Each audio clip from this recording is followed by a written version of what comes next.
جلسوں سے دین نہیں پہنچا. یہ جلسے تو کسی کی جیب خالی کر کے کسی کی جیب بھر رہے ہیں. دین پھیلانے والے تو دین پھیلاتے پھیلاتے مالدار سے غریب ہو گئے. تمہیں کیا پتا؟ بہت جانے گئی میرے بھائی، بہت عورتوں کا سہاگ لوٹا ہے، بہت عورتوں کا سہاگ، بہت بچے بیوہ ہوئے ہیں، بہت گھروں میں چراغ بجھے تب دین کا چراغ روشن ہوا ہے. ارے خود اوروں کا گھر تو جانے دو، خود اللہ کے رسول کا جو گھر تھا اس کا کیا حال تھا؟ جس دن رسول اللہ نے نکاح کیا تھا سیدہ خدیجہ الکبریٰ کے ساتھ، اس دن خدیجہ اتنی مالدار تھی کہ ملکہ تجار کہلائی. بہنوں کی توجہ، بہت تکلیف، بہت مصیبتیں، بہت قربانیاں اس دین کے پیچھے. آج لوگ دین کی خدمت کرتے کرتے غریب مالدار ہو رہے ہیں. ہم عشق کے دعوے دار ہیں لیکن حضور کے عشق میں ہم کمزور ہوتے جا رہے ہیں.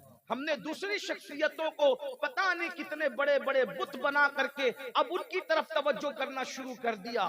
حالانکہ اللہ کی عزت کی قسم، فاروق اعظم جیسی ہستی نے جب کہا کہ میں اپنی جان کے علاوہ سب سے زیادہ آپ سے پیار کرتا ہوں، تو رسول اللہ نے ان کے لیے کہا تھا ابھی تو کامل مومن نہیں ہوا. بے شک بے شک بے شک. کیونکہ ابھی تو اپنی جان سے زیادہ مجھ سے پیار نہیں کرتا. لیکن جب تربیت کے مراحل پورے ہوئے اور فاروق اعظم پر نظر پڑی تو فاروق اعظم جب فنائیت کی منزل پر پہنچے تو کہا یا رسول اللہ اب اپنی جان سے زیادہ آپ سے پیار کرتا ہوں. تو میرے نبی نے فرمایا آج تیرا ایمان مکمل ہو گیا. میرے امام کہتے ہیں اللہ کی سرتاب قدم شان ہے یہ، انسان ہی انسان وہ انسان ہے یہ. قرآن تو ایمان بتاتا ہے انہیں، ایمان یہ کہتا ہے میری جان ہے یہ. سبحان اللہ. بھائیو ہم لوگ کوئی اسٹار لوگ نہیں ہیں، ہم لوگ کوئی نچنیے لوگ نہیں ہیں. کیا بات. ہم حضور کے فقیر ہیں. ہمیں جو عزتیں ملی ہے وہ صرف حضور کے ذکر کی وجہ سے. بے شک. اور آپ کو بھی یہی سکھانا چاہتے ہیں کہ دنیا میں احترام کے قابل ہیں جتنے لوگ، کیا بات ہے. دنیا میں احترام کے قابل ہیں جتنے لوگ، میں سب کو مانتا ہوں مگر مصطفیٰ کے بعد. سبحان اللہ. واہ. تھوڑی دیر اپنے نبی کا فرمان سن لو. ہمارے یہ چہرے اتنے قیمتی نہیں ہیں. اگر اللہ رحم کرے تو رحم کرے، اور اللہ نہ کرے اگر اس کا رحم نہ ہو تو اسی چہرے کو قبر کے کیڑوں نے کھانا ہے. ہماری اوقات کیا، ہماری حیثیت کیا ہے؟ تھوڑی دیر اطمینان سے سنو. میں بیٹھنے کے لیے نہیں کہہ رہا ہوں کیونکہ میں نے پہلی کا بیٹھنے کو جگہ نہیں ہے، لیکن تھوڑی دیر سن. بہت اچھے سے سن رہے ہو. اللہ سلامت رکھے میر پور والوں، اللہ تعالیٰ آپ سب کو سلامت رکھے. کیا عرض کر رہا تھا کہ جوانی کو اگر غلط استعمال کرو گے تو بڑھاپا اتنا دردناک مسلط کرے گا. اللہ میں نہیں کہہ رہا ہوں، صوفیہ کہہ رہے ہیں، بزرگان دین کہہ رہے ہیں. تارے گنتے لوگ اور جو جوانی میں پاپ نہیں کرتے اللہ کی عبادت کرتے ہیں ان کا بڑھاپا بہت خوبصورت گزرتا ہے. میں 2-3 گناہ کا ذکر کر کے نتیجہ پیش کر کے بات پوری کرتا ہوں. آج سب سے بڑا گناہ جو ہمارے سماج میں ہو رہا ہے، سب سے بڑا گناہ جو اللہ کے نزدیک ہے وہ ہے بے نمازی پن. ہم نماز نہیں پڑھتے. نماز نہ پڑھنا کیا ہے؟ زنا سے بھی بڑا گناہ ہے نماز کو چھوڑنا. قتل سے بھی بڑا گناہ ہے نماز کو چھوڑنا. لیکن ہمارے کانوں پہ جو نہیں رہی. ہم کسی کو قتل کرنے سے ڈرتے ہیں، ڈرنا بھی چاہیے، لیکن ہم نماز چھوڑنے سے نہیں ڈرتے. ڈرنے سے نماز چھوٹ رہی ہے. بلکہ میں تو یہ رونا روتا ہوں اکثر ہر جگہ. میں تو یہی کہتا ہوں کہ کاش کہ ہم سب مل کر ہماری قوم کی نماز پر ہی محنت کریں، کیونکہ جس دن میری قوم نمازی بنے گی اس دن یہ سارے جرائم اور گناہ برائیاں اور اصلاح معاشرہ کے جلسے کی جو وہ ضرورت ہی ختم ہو جائے گی. کیوں؟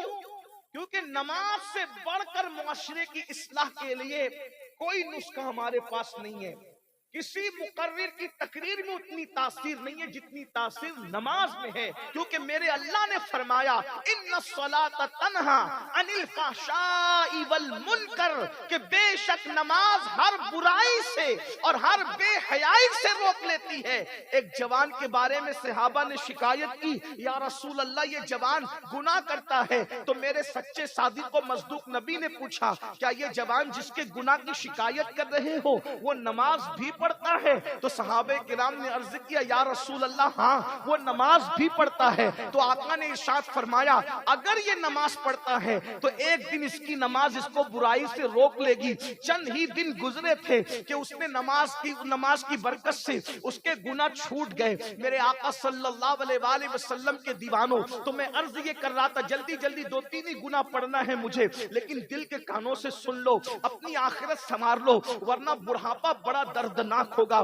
جا کر ان بڈھوں سے پوچھو جو پوتوں کو بلاتے ہیں تو پوتا بھی آنے کو تیار نہیں، جو پوتیوں کو بلاتے ہیں تو پوتیاں جو ہے وہ گود سے نکل کر کے بھاگ جاتی ہیں۔ اللہ اکبر۔ اور بیوی کا تو حال یہ ہے، نفرتوں کی دیوار اتنی بڑی بڑھاپے میں کھڑی ہو جاتی ہے کہ بڑے میاں اور بڑی بی کے ملنے کے بھی چانسز ختم ہو جاتے ہیں۔ اللہ اکبر، اللہ اکبر۔ بہت مجبور بڑھاپا ان کا ہے جنہوں نے جوانی میں پاپ کیے۔ لیکن ایک بات آپ کو بتاؤں، جو اللہ والے جوانی میں گناہ سے بچتے ہیں، بڈھے ہو جاتے ہیں، چلنے کے قابل نہیں رہتے، لکڑی ٹیک کر کے چلتے ہیں، پھر بھی خدا ان کو اتنی عزت دیتا ہے کہ لوگ 200-300 کلومیٹر کا سفر طے کر کے صرف ان کی دعائیں لینے کے لیے آتے ہیں۔ اللہ اکبر۔ معصوم ملت دعا کر دو، سعید ملت دعا کر دو، تاج الشریعہ دعا کر دو، محدث اعظم دعا کر دو، مفتی اعظم دعا کر دو۔ آپ غور تو فرمائیں آخر ان بوڑھوں کی عزت کیوں ہے؟ میں بوڑھا کہہ کے انہیں ذلیل نہیں کر رہا ہوں، استغفر اللہ، اللہ میری نیت کو جانتا ہے، لیکن بڑھاپے میں اللہ اکبر ہم نے دیکھا تاج الشریعہ رحمت اللہ تعالی علیہ آنکھوں کی بینائی کمزور ہونے کے باوجود بھی مقرروں کو سننے کے لیے اتنے جمع نہیں ہوتے تھے جتنے اس مرد قلندر کی زیارت کے لیے جمع ہوتے تھے۔ پتا چلا تقوی والے کا بڑھاپا جوانے والوں کی جوانی کی بارات سے بھی زیادہ قیمتی ہوا کرتا ہے۔ نعرہ تکبیر، کوئی رسول اللہ کا وفادار تو بن کے دیکھے، کوئی متقی تو بن کے دیکھے، کوئی پرہیزگار تو بن کے دیکھے، اللہ تمہیں بھی وہ عزت عطا فرمائے گا۔ لیکن آج سب سے پہلی بات ترک صلاۃ، اس کی کوئی اہمیت۔ میں نے تو دیکھا کہ بعض لوگ نماز کا مذاق اڑاتے ہیں۔ اللہ کے سچے رسول صادق و مصدوق صلی اللہ علیہ وآلہ وسلم فرماتے ہیں الا لا دین لا صلاۃ، اور کما قال علیہ الصلوۃ والتسلیم، اس کا دین نہیں ہے جس کی نماز نہیں ہے۔ اور نماز چھوڑنے کا گناہ امام غزالی رحمت اللہ علیہ کیمیائے سعادت میں نقل کرتے ہیں، ایک عورت آئی، بہنیں بھی موجود ہیں، مردوں سے زیادہ کمزوری نماز کے معاملے میں عورتوں کی ہے۔ عورتیں تو نماز پڑھتی ہیں، سیریل، فلمیں، یہ وہ اناف شناف، استغفر اللہ، العیاذ باللہ۔ نماز کی اہمیت گئی، ختم ہو، بلکہ اب تو جتنی جلسوں کی اہمیت ہے اتنی اہمیت بھی نماز کی نہیں۔ آپ برا نہیں مانے تو اتنا ضرور کہوں گا، آتے ہیں تو عشاء پڑھے بغیر آتے ہیں، جاتے تو فجر سے پہلے ہی سو جاتے ہیں۔ میرے بھائی، کربلا والوں کی مخالفت کر رہے ہو تم لوگ۔ یزید نام یزید کے ساتھ یزیدیت کر رہا تھا، اگر جان بخشی کر دے تو میں یہ جملہ ضرور کہوں گا، میرپور والوں اگر آئندہ نہ بلانا تو شوق سے نہ بلانا، لیکن یہ ضرور کہوں گا وہ یزید کہلا کر یزیدیت کو زندہ کر رہا تھا، اور تم حسینی کہلا کر کے یزیدیت کو زندہ کر رہے ہو۔ اللہ حسینیت کے لبادے میں بے نمازیوں، تم سے بڑا یزیدی کردار کو زندہ کرنے والا کون ہے؟ میں تمہیں یزیدی نہیں کہہ رہا ہوں، نہ کبھی کہہ سکتا ہوں، کبھی یہ جرت نہیں ہے، لیکن کردار یزید کو زندہ کر رہے ہو، کیونکہ یزید اور کیا چیز کا نام۔ امام حسین نماز بچانے کے لیے جان دے اللہ اور حسین پاک کے جلسے میں نماز کے بغیر آتے ہو اور نماز پڑھے بغیر سو جاتے ہو، بلکہ جلسے کی تیاری میں کئی نمازیں چھوڑ دیتے ہو، مہمانوں کی خدمت میں کئی نمازیں چھوڑ دیتے ہو۔ مجھے بتاؤ تو صحیح، اللہ کے رسول حالت جنگ میں بھی نماز نہیں چھوڑ رہے ہیں، اور ہم جلسے کی تیاری کے لیے حضور نے احد میں اعلان کیا تھا جو جہاں گئے وہیں کھڑے رہ کر کے نماز پڑھے۔ خالد بن ولید سے کسی نے پوچھا، خالد تم نے تو مسلمانوں کا اتنا نقصان کیا پلٹ کر آنے کے بعد، ایک بڑی تاریخ ہے احد کی، لیکن آ گئی تو وہ بھی سن لیں۔ 50 صحابہ کو، جوانوں کو حضور نے ایک درے پر کھڑا کیا۔ اس درے پر جب وہ کھڑے ہوئے، اس چھوٹی سی پہاڑی کا نام ہے جبل روما۔ غور سنیے گا، یہ جو رونا رو رہے ہو نا، فلسطین اور چچینیا اور بوسنیا اور کشمیر اور یہ اور وہ جو رونا رو رہے ہو نا، اس کا علاج پیش کریں۔ میری عادت میں کوشش کرتا ہوں کہ مرض کا رونا رونے کی بجائے علاج پر بات زیادہ کیا کی بات جائے، ہے، واہ ہے نا؟ واہ واہ، کیونکہ درد بھری باتوں سے مسائل کا حل نہیں۔ یہ رافضیوں کا طریقہ ہے سینہ پیٹنا کہ قتل کیوں ہوا، وہ ابھی تک پیٹی رہے، یہ حال ہے۔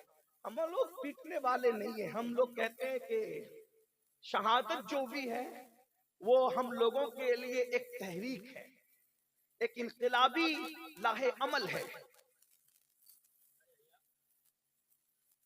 تو رونا بہت زیادہ نہیں رویا کرو، علاج ڈھونڈو۔ اس درے پر 50 صحابہ کو عبداللہ ابن زبیر نہیں بلکہ جبیر، جیم سے جبیر، تھوڑا سا آج کل ہمیں تلفظ پر دھیان دینا پڑتا ہے، ورنہ کپیل بھائی تھوڑا پھر لقمہ دیں گے تو پھر پریشانی ہے۔ الحمدللہ ہم غوث پاک کے غلام ہیں، سبحان اللہ، 12، اور ہم تو کوئی فن لے کر بھی نہیں ہیں، ہم کوئی فنکار بھی نہیں، غوث پاک کے فقیر ہیں اور بس وہی لاج رکھتے ہیں، کیا بات ہے، اور انہی کے ہاتھ لاج ہے، تیرے ہی ہاتھ لاج ہے یا پیر دستگیر، سبحان اللہ، ہم تیرے دستگیر ہیں آہا، یا غوث، سبحان تیرے اللہ، ہاتھ کے نیچے مرشد، جہاں بھی لاج آپ کے وہاں بھی لاج۔ بے شک، بہرحال عبداللہ ابن جبیر کو 50 صحابہ دے کر کے کہا کہ اگر حضور کے کا فرمان سن، اگر ہم کٹ رہے ہوں تو بھی تم نے نیچے نہیں آنا، اور اگر ہم جنگ جیت چکے ہوں تو بھی تم نیچے نہیں آنا۔ وہ کھڑے ہو گئے اور احد میں صحابہ نے وہ جواں مردی دکھائی اللہ، کہ چند منٹ کے اندر وہ نامردوں کو بھاگتے بنی جو آئے تھے مصطفیٰ جان رحمت کو ختم کرنے کے لیے۔ جنہوں نے اسلام کیا ان کے لیے یہ جملہ نہیں ہے، جو مر گئے ان کے لیے۔ وہ ایسی نامردی دکھائی کہ بھاگے وہ، اور جب بھاگے تو جو 50 صحابہ تھے انہوں نے اکثر نے اجتہاد کیا۔ کیا اجتہاد یہ کیا کہ جنگ ختم ہو گئی، چلو نیچے۔ ابن جبیر نے کہا نہیں، حضور نے منع کیا۔ اللہ اللہ اللہ، آقا نے جب تک ہمیں نہیں بلایا تب تک ہم نے نہیں جانا، کہا حضور نے حالت جنگ میں منع کیا تھا نیچے اترنے کو، جب جنگ ختم ہی ہو گئی ہے تو پھر رکنے کا مطلب کیا ہے؟ بہت روکا، ابن جبیر نہیں رکے، ان میں سے اکثر اتر گئے۔ ایک تاریخی روایت کے مطابق 12 یا 14 جوان بچے، باقی سب نیچے اتر آئے۔ جب ان سے وہ درہ خالی دیکھا، جب وہ پہاڑ کا وہ خالی دیکھا تو وہ حضرت خالد ابن ولید پلٹ کر آئے اور حملہ کیا، اور مسلمانوں کے جو قدم اکھڑے ہیں، پھر اسی کے بعد حضرت امیر حمزہ کی شہادت، حضرت سیدنا اللہ اکبر مصعب ابن عمیر کی شہادت، عبداللہ ابن جہش کی شہادت، حضرت شماس کی شہادت۔ حضرت شماس وہ صحابی اللہ اکبر کہ حضور پر وہ آس پاس گھوم کر تیر اپنے سینے پہ لیتے تھے۔ 70 صحابہ، حضرت حنظلہ کی شہادت، غسیل الملائکہ حضرت سیدنا حنظلہ رضی اللہ تبارک و تعالیٰ کی شہادت۔ اور پھر یہ کیوں ہوا؟ یہ کیوں 70 جانے گئی؟ 70 کیوں؟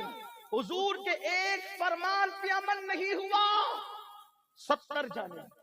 میری قوم کے جوانوں ذرا غور کرو، حضور کے ایک فرمان پہ، نہ میں اس کو خطا کہہ رہا ہوں نہ غلطی کر رہا ہوں، کچھ صرف یہ کہہ رہا ہوں، ایک فرمان پر عمل نہیں ہوا۔ کس سے؟ صحابہ۔ روئے زمین پر اصحاب رسول سے بڑی انبیاء کے بعد کوئی قوم ہی نہیں، مقام نبوت کے بعد سب سے بڑا منصب اگر کوئی ہے تو وہ اصحاب مصطفیٰ ہے۔ اس لیے کہ انہوں نے اپنی آنکھوں سے مصطفیٰ جان رحمت کا دیدار کیا۔ بھائیو، جن زلفوں کا ذکر کر کے ہم مچل رہے ہیں، انہوں نے ان زلفوں کو مصطفیٰ جان رحمت کے کندھوں پر لہراتے ہوئے دیکھا ہے۔ جن آنکھوں کا تذکرہ کرتے ہوئے ہماری آنکھوں میں آنسو ہے، انہوں نے ان مذاق آنکھوں کو اپنی آنکھوں سے دیکھا ہے۔ جس چہرے بددعا پر ہم قربان ہونے کی بات کرتے ہیں، اس رخ بددعا کو انہوں نے بار بار دیکھا ہے۔ اللہ اکبر! کیا وہ آنکھیں بھی میرے امام کہتے ہیں خدا ان کو کس پیار سے دیکھتا ہے جو آنکھیں ہیں محو لقائے محمد۔ اللہ اکبر! کیا شان والے وہ تھے، لیکن اس کے باوجود بھی۔ اور پھر بڑی بات بتاؤں، جن کے گھوڑوں کی ٹاپ سے لگنے والی دھول کی قسم قدرت اٹھائے، وَالْعَادِيَاتِ ضَبْحًا فَالْمُورِيَاتِ قَدْحًا، ارے جن کے گھوڑوں کی ٹاپوں کی قسم، بلکہ گھوڑوں کی ٹاپوں سے لگنے والی دھول کی قسم قدرت اٹھاتی ہے، جن کے گھوڑوں کی دھول کی یہ شان ہے، ان کے خود کے وجود کی شان کا عالم کیا ہے؟ یہ صحابہ کرام۔ لیکن ایک بات پر عمل نہیں ہوا، 70 جانے گئی، 70، 50 سے زیادہ عورتیں بیوہ ہوئی۔ توجہ کرنا، ایک بات پر حضور کی عمل نہیں ہوتا ہے۔ توجہ ہے آپ کی، بہت اچھے سے سن رہے ہو، بات بہت نازک مقام پر آ گئی، شاید اسی پہ بات پوری کر دوں، لیکن توجہ، ایک بات پر حضور کی عمل نہیں ہوا، 70 جانے گئی، 50 سے زیادہ عورتیں بیوہ ہوئی، 100 سے زائد بچے یتیم ہوئے، اتنے گھر اجڑے۔ اگر حضور علیہ السلام کی ایک بات پر عمل دور رسالت میں نہ ہو تو 70 جانے جاتی ہے، 50 سے زائد بچے، 50 سے زائد عورتیں بیوہ ہوتی ہے، کم و بیش 100 سے زائد بچے اور بچیاں یتیم ہوتے ہیں، اتنے گھروں کے اندر جو ہے اداسی چھا جاتی ہے۔ میری قوم کے جوانوں، اب اپنی تباہی کا رونا رونے والوں، اپنی بربادی کا رونا رونے والوں، اگر صحابہ کرام ایک بات پر عمل نہ کرے اپنے اجتہاد کی بنیاد پر تو اتنا نقصان ہوتا ہے۔ اللہ اکبر! یہ قوم جو فرائض کو ترک کرے، فرائض کو چھوڑے، اپنی مرضی کے مطابق زندگی گزارے، پھر کتنی جانے جائے گی۔ اگر فلسطین میں اٹھنے والے جنازوں سے محبت ہے تو اپنا کردار بھی تو دیکھو۔ اگر تم زنا کے اڈوں کو آباد کرتے رہو گے تو کیا یہ جنازے نہ اٹھیں گے؟ آپ سے پوچھتا ہوں، بظاہر عمل کس نے نہیں کیا تھا؟ جنہوں نے عمل نہیں کیا تھا ان کی جانیں تو اکثر کی محفوظ رہی، لیکن دوسرے بزرگ شہید ہوئے نا، تو کہیں ایسا تو نہیں اگر فلسطین میں میرے کسی بھائی کا جنازہ اٹھ رہا ہے تو وہ میرے کسی جوان کے زنا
آج اس دن کی اہمیت نہیں، جلسوں سے دین نہیں پہنچا، یہ جلسے تو کسی کی جیب خالی کر کے کسی کی جیب بھر رہے ہیں. دین پھیلانے والے تو دین پھیلاتے پھیلاتے مالدار سے غریب ہو گئے. تمہیں کیا پتا؟ بہت جانے گئی ہے میرے بھائی، بہت عورتوں کا سہاگ لٹا ہے، بہت عورتوں کا سہاگ، بہت بچے بیوہ ہوئے ہیں، بہت گھروں میں چراغ بجھے تب دین کا چراغ روشن ہوا ہے. ارے خود اوروں کا گھر تو جانے دو، خود اللہ کے رسول کا جو گھر تھا اس کا کیا حال تھا؟ جس دن رسول اللہ نے نکاح کیا تھا سیدہ خدیجۃ الکبریٰ کے ساتھ، اس دن خدیجہ اتنی مالدار تھی کہ ملکہ تجار کہلائی. بہنوں کی توجہ، بہت تکلیف، بہت مصیبتیں، بہت قربانیاں اس دین کے پیچھے. آج لوگ دین کی خدمت کرتے کرتے غریب مالدار ہو رہے ہیں، لیکن یہ اس دور کی بات ہے جب مالدار لوگ دین کی خدمت کرتے کرتے غریب ہو رہے ہیں. سیدہ خدیجۃ الکبریٰ جس دن حضور کے ساتھ نکاح ہوا ہے، پورے مکے کے سب سے مالدار عورت، سب سے مالدار عورت، اتنا مال کہ پورے مکے والوں کا مال جمع کرو تو خدیجہ کے مال کا 10% بنتا تھا. کوئی مبالغہ نہیں کہہ رہا ہوں، تاریخ میں کہیں بھی چیلنج کر سکتے اس کو، حالانکہ میں چیلنج والا آدمی نہیں، طالب علم ہوں. خدیجہ کا پہلا اونٹ مال سے بھرا ہوا گھر کے پاس کھڑا ہوتا تھا تو آخری اونٹ جو ہے مکۃ المکرمہ کی سرحد کو پار کرتا تھا. اتنی مالدار تھی وہ خاتون جسے سیدہ فاطمہ الزہرا کی امی ہونے کا شرف تھا، جسے حسنین کی نانی ہونے کا شرف. لیکن میری بہنوں کو بھی بتا دیا جائے، نماز سے دور بہنوں، زیور اور کپڑوں میں ڈوب کر کے زندگی گزارنے والی میری بہنوں، سیریل کی اداکارہ کو آئیڈیل بنانے والی میری بہنوں، تمہیں پتا ہونا چاہیے جس دن سیدہ خدیجہ کی زندگی کا آخری دن تھا، اس دن خدیجۃ الکبریٰ کے گھر میں چراغ جلانے کے لیے تیل بھی نہیں تھا. اتنی مالدار خاتون اتنی غریب ہو گئی تھی کہ اس کے گھر میں کئی دن سے چولہا نہیں جلا. یہ دین کی قربانی. اور یہ لوگ دامن پکڑ کے پوچھیں گے، اور میری قوم کے جوانوں، فجر کی نماز میں سونے والوں، موبائل کے اوپر رات میں گندی گندی فلمیں دیکھنے والوں، عورتوں پر پاپ کی نظریں ڈالنے والوں، کبھی قرآن کو پوری زندگی پڑھنے کے لیے ہاتھ میں نہ لینے والوں، خدیجہ کی مفلسی تمہارا دامن پکڑ کر کے پوچھے گی کہ میں نے مال داؤ پہ لگا کے خدا کے دین کے لیے ہر دکھ سہا، بتا ام المومنین کہنے والے، تو نے میرے مال کی قدر کیا جواب دو گے سیدہ کی امی کو؟ اور جو سیدہ کی ماں کی بارگاہ میں ناکام ہوگا، کیا حسنین کریمین اس کا ہاتھ پکڑ کے جنت میں لے جائیں گے؟ ہمیں کبھی ان کے درد کا درد ہے، ان کے دکھوں کا درد ہے، ان کی قربانیوں کا احساس ہے؟ سن لیں، بات آئی تو سن لیں. یہ خدیجۃ الکبریٰ ہے. کتنا عرصہ ہوا کئی دن سے گھر میں چولہا نہیں جلا، اور آج زندگی کا آخری دن ہے، گھر میں چراغ بھی روشن. جو لوگوں کے گھروں میں چراغ جلواتی تھی آج دین کے لیے اتنی بظاہر مفلسی آ گئی، بظاہر مفلسی آ گئی کہ آج اس کے گھر میں چراغ جلانے کو تیل. یہ بات مکے میں پھیل گئی کہ خدیجہ اتنی غریب ہو گئی ملکہ تجار کہ دین محمدی کے لیے اس نے سب لٹا دیا، اور آج اس کے گھر میں چراغ جلانے تیل نہیں ہے. تو کسی ظالم نے کہا موقع کا فائدہ اٹھاؤ. غربت تو انسان کو کفر تک لے ہی جا سکتی ہے، تکلیف آدمی کو مجبور کرتی ہے، مجبوری کا فائدہ اٹھاؤ. خدیجۃ الکبریٰ کی بچپن کی سہیلی تھی، بچپن کی سہیلی کو پم بھر کے بھیجا، تیار کر کے بھیجا، جاؤ آج خدیجہ کو ورغلانے کا موقع ہے، خدیجہ کو ورغلا لو. وہ بچپن کی سہیلی آئی، خدیجۃ الکبریٰ لیٹی ہے. سوچو تو سیدہ کی امی کی کیا حالت ہوگی. ایک تو بیماری نے توڑ دیا ہے، اور دوسرا گھر میں کئی دن سے چولہا نہیں جلائے فاقہ ہے. میرے بھائی جس کے گھر میں کھانا نہیں تھا اس کو دوا کیا میسر آ سکتی تھی؟ یہ دین کی خدمت کرنے والوں کی محنت. ہمارا کچھ بھی نہیں گیا نا دین کے لیے، اس لیے ہمیں احساس نہیں. ہم تو مسلمان باپ کے گھر میں مسلمان ہو گئے، ہمارا کیا ہے؟ ہمیں کیا ہے؟ دین سے ہمارا تعلق کیا ہے؟ ذرا بتاؤ نا. سیدہ کی امی کو دوا تو دوا ہے، کھانا بھی میسر ہے، بستر پر ہے. اور پتہ ہے لوگوں کو راحتیں دینے والی آج ٹاٹ کے بوریے پر ہے. سہیلی آ کر کے سرانے بیٹھتے، کہا خدیجہ تیری بچپن کی سہیلی ہوں، سن لے۔ اب عنوان کہیں اور جاتا ہے، اب اس بات کا موقع نہیں کہ میں اپنے عنوان پر آگے بات بڑھاؤں، لیکن بات آ گئی تو بات ختم کر رہا ہوں، ذرا توجہ کر لیں۔ نہیں آپ لوگوں کا بھی حق ہے، میری طرح آپ بھی مہمان ہیں، بات میں ختم ہی کر رہا ہوں، انشاءاللہ پھر اس عنوان کو آگے کبھی بڑھاؤں گا، لیکن توجہ کر لیں آپ۔ سہیلی آ کر سرہانے بیٹھی اور بیٹھ کر یہ کہتی خدیجہ میں تیری بچپن کی سہیلی ہوں، تو نے محمد کا ساتھ دیا تو میں تجھ سے دور ہو گئی تھی، لیکن آج پھر وہی درد، وہی دل، وہی تڑپ تیرے دروازے تک لائی ہے خدیجہ۔ میں نے سنا ہے کئی دن سے تیرے گھر میں چولہا نہیں جلا، تجھے بددعا لگ گئی ہے ہمارے معبودوں کی، بتوں کی بددعا، لات و حبل کی بددعا لگ گئی، تو نے محمد کا ساتھ دیا نا بتوں کی مخالفت میں، تجھے بددعا لگ گئی۔ دیکھ کتنی مالدار تھی، غریب ہو گئی، کیا دیا محمد عربی نے تجھے، اتنی غریب ہو گئی، اتنی مفلس ہو گئی، تو لوگوں کو پالتی تھی، آج تیرے گھر میں کھانا نہیں ہے۔ خدیجہ پورے مکے میں بات ہو رہی ہے، کیا خدیجہ کا انتقال ہوگا؟ مکے کا کوئی سردار خدیجہ کے جنازے میں شریک نہیں ہوگا، مکے کا کوئی سردار خدیجہ کے جنازے میں شریک نہیں ہوگا، کوئی خدیجہ کے جنازے کو کاندھا نہیں دے گا، کوئی خدیجہ کو اپنی زمین پر دفن ہونے کے لیے جگہ نہیں دے گا۔ اور اگر خدیجہ محمد عربی کو ابھی بھی چھوڑ دے آخری سانس سے پہلے تو ہم اس کو عزت اور وقار کے ساتھ، جیسے عرب کے سردار دفن ہوتے ہیں ویسے ہم ان کو دفن کریں گے۔ سہیلی آ کر کہتی خدیجہ تو میری جان، میری سہیلی، میری بات مان لے۔ اور پھر کہتی ہے یہ غربت، یہ تنگ دستی، یہ پریشانی، ارے تیرے شوہر کے پاس کفن بھی نہیں ہے تجھے کفنانے کے لیے، تو کس کی باتوں میں آ گئی؟ سیدہ خدیجۃ الکبریٰ، کل ایمان کی ساس، سیدہ کائنات کی والدہ، سرداران جنت کی نانی، سیدہ آمنہ خاتون کی بہو، سید العالمین کے نکاح میں سب سے پہلے آ کر ان کے حرم کو آباد کرنے والی ہم سب کی پہلی ام المومنین، جس کو عرش سے خدا سلام نازل کرے، وہ خدیجۃ الکبریٰ ہے۔ تمہارے نزدیک تو کپڑے اور زیور سبھی ہے نا، لیکن یہاں مرتبہ تو دیکھو، ہر کائنات کی کوئی ایسی عورت جس کے لیے عرش سے سلام آتا ہے، اگر وہ ہے تو وہ سیدہ کی امی ہے، سیدہ خدیجۃ الکبریٰ۔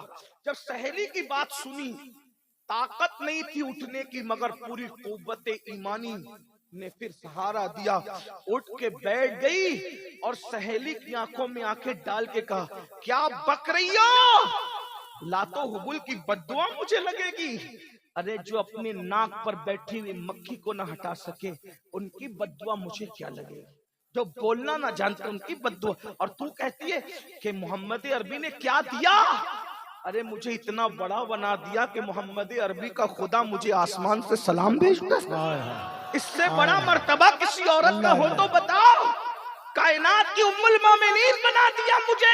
ارے 2 مرتبہ بیوہ ہونے والی کو جس نے ام المومنین کائنات کے لیے بنایا، اس سے بڑا مرتبہ کیا چاہیے؟ اور سن میری سہیلی، تو کہہ رہی ہے کہ میں نے نادانی اور بے خبری میں محمد کا کلمہ پڑھا، شوہر کی محبت میں پڑھا، میں نے ہمدردی میں پڑھا، میں نے مربت میں پڑھا۔ سن لے جملہ غور کرے خدیجۃ الکبریٰ کا، عقل و خرد نے کروڑوں مرتبہ میرے تلووں کو بوسہ دیا تھا، تب کہیں جا کر میں نے محمد الرسول اللہ پڑھا۔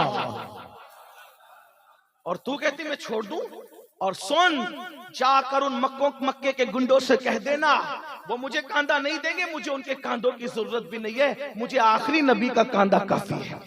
اور اگر وہ مجھے کاندھا نہیں دیں گے تو فرشتے آئیں گے کاندھا دینے کے لیے، کیونکہ میرا شوہر مخدوم ملائکہ ہے، ملائکہ جس کے خدام ہے، میرے شوہر کی شان یہ ہے، مجھے فرشتے کاندھا دینے کے لیے آئیں گے۔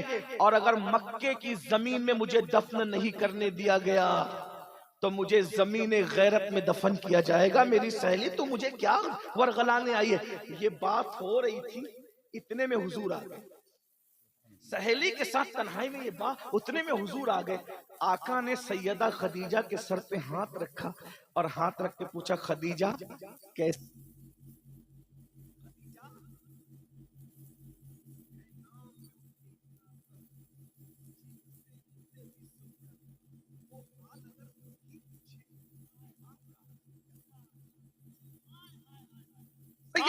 خدیجہ کے سر پہ ہاتھ رکھ کے پوچھا خدیجہ کیسی ہو؟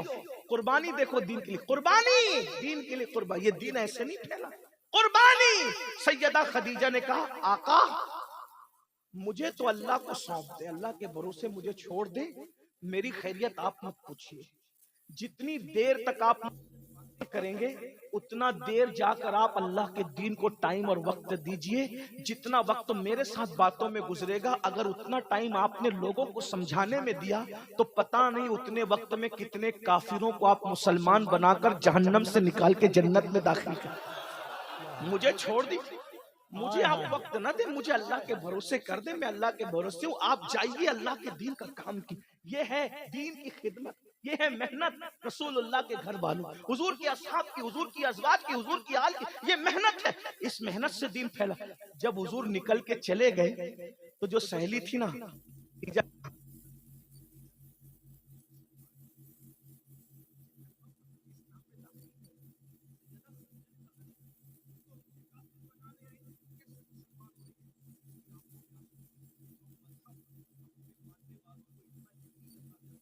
وہ مذہب کبھی سچا مذہب ہے، اس لیے میں بھی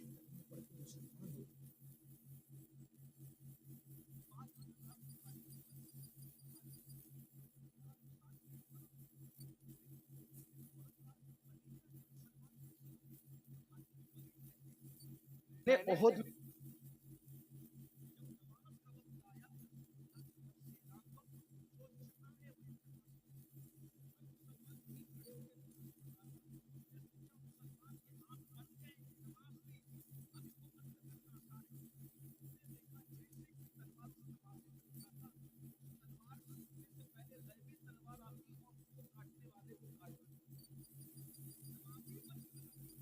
ہم سمجھ گئے یہ مذہب باطل نہیں ہے،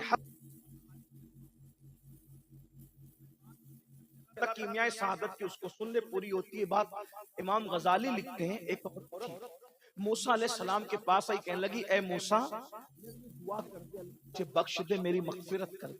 موسیٰ علیہ السلام نے کہا تو نے گناہ کیا کیا؟ اس نے کہا گناہ بہت بڑا ہوا، اس کو چھوڑ دیں لیکن آپ دعا کر دیں۔ کہا پہلے بتا تو گناہ کیا ہوا؟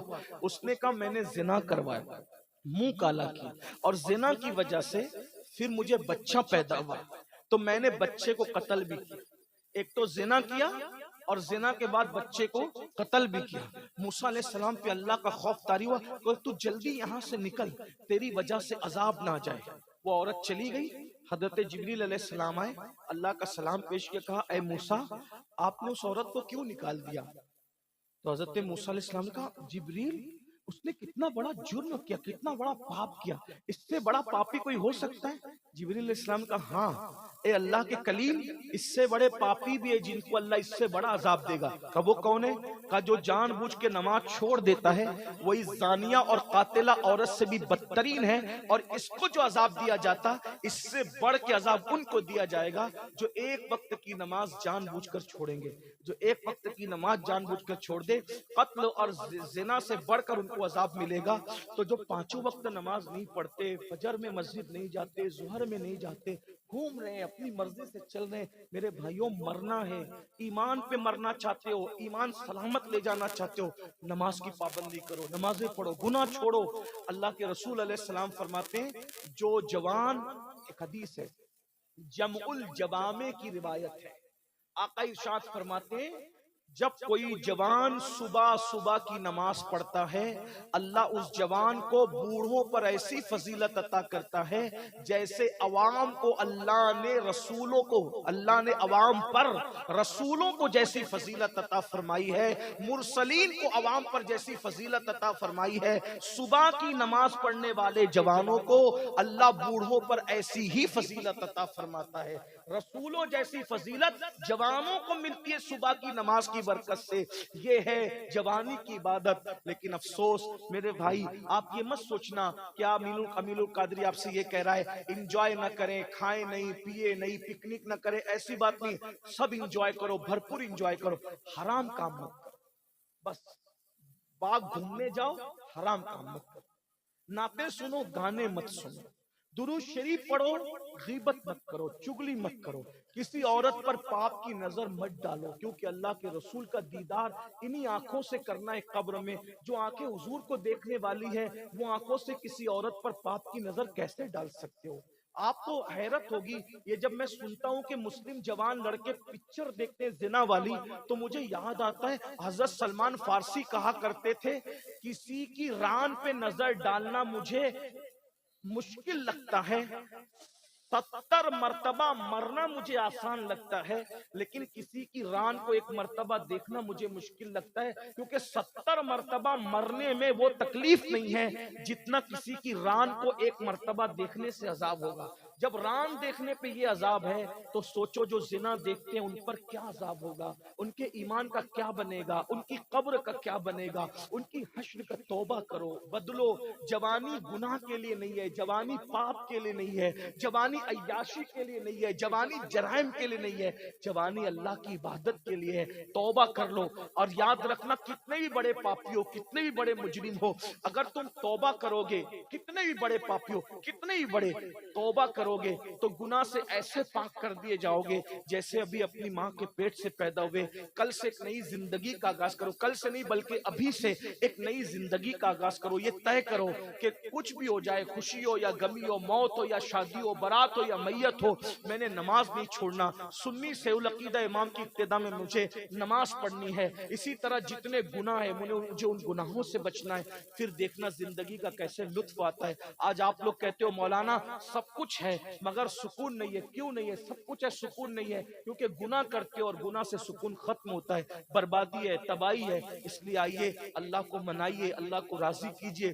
رجب کا مہینہ شروع ہو چکا ہے، آدھا گزر رہا ہے، اس کے بعد شعبان کا مہینہ ہوگا، اس کے بعد رمضان المبارک کا برکت والا، رحمت والا اور موسم بہار والا، نیکیوں والا مہینہ آئے گا۔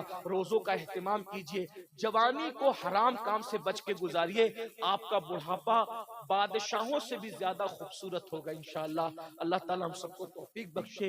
گفتگو کے درمیان اگر کوئی غلطی ہو تو اللہ تعالیٰ معاف کر دے۔ استغفر اللہ ربی من کل ذنب واتوب الیہ۔ آپ کو جانا نہیں ہے کیونکہ ابھی محفل جاری رہے گی۔